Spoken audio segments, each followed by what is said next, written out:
đây là chiếu ạ, chanh nha, chiêu chanh nha,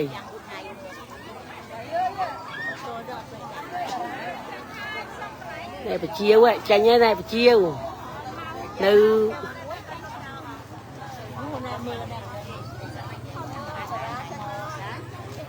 còn màu chanh nha là chiếu, đúng, chanh nha nào.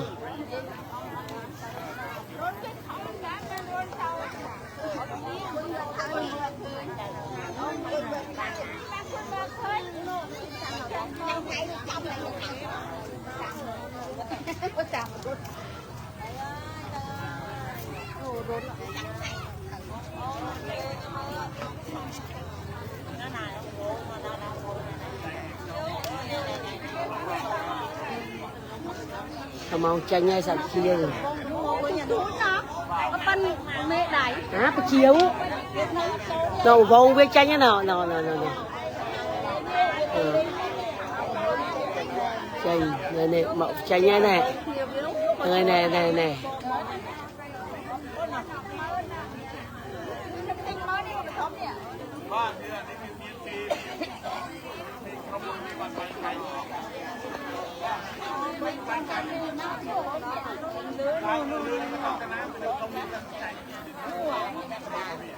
màu của muối ban chanh tôi chăm mà ngay ai tầm chanh như này tao vậy. Ô chanh đâu ấy nào sắp chiếu ạ.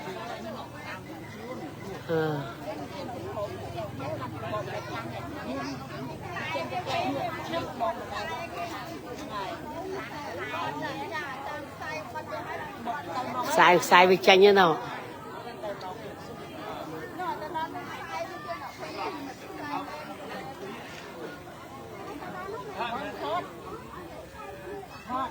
Chanh nâng rốt nè.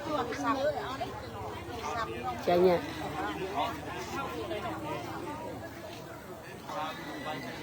Cái chiếu qua bên đăng.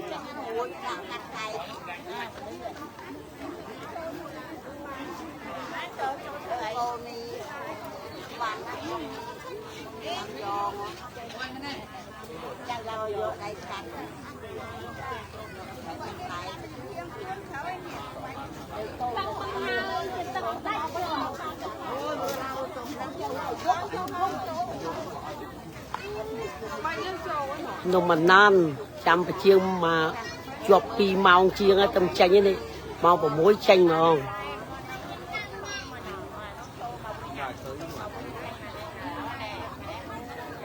Ô nè vô cái nè tao rồi.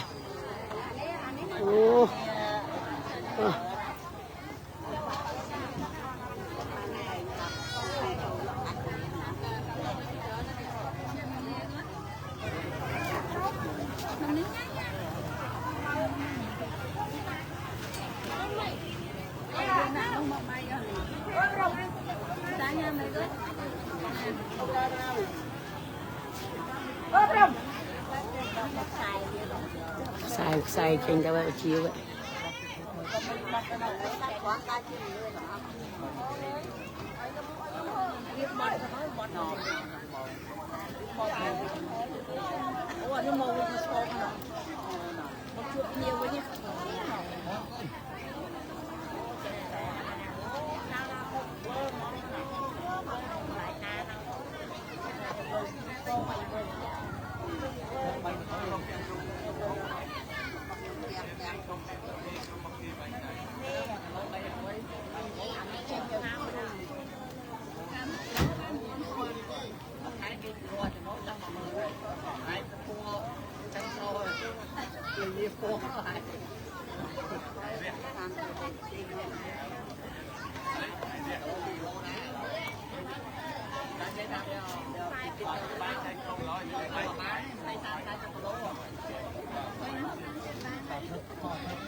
màu chanh màu nào rộp mơn rộp quần thì chia ra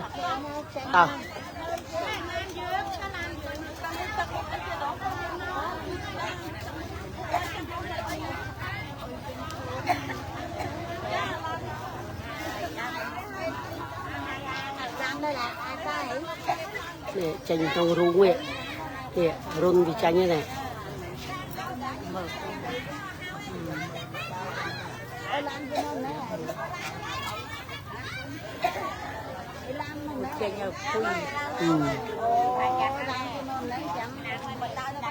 ô rộp mơn rộp liền số ba đấy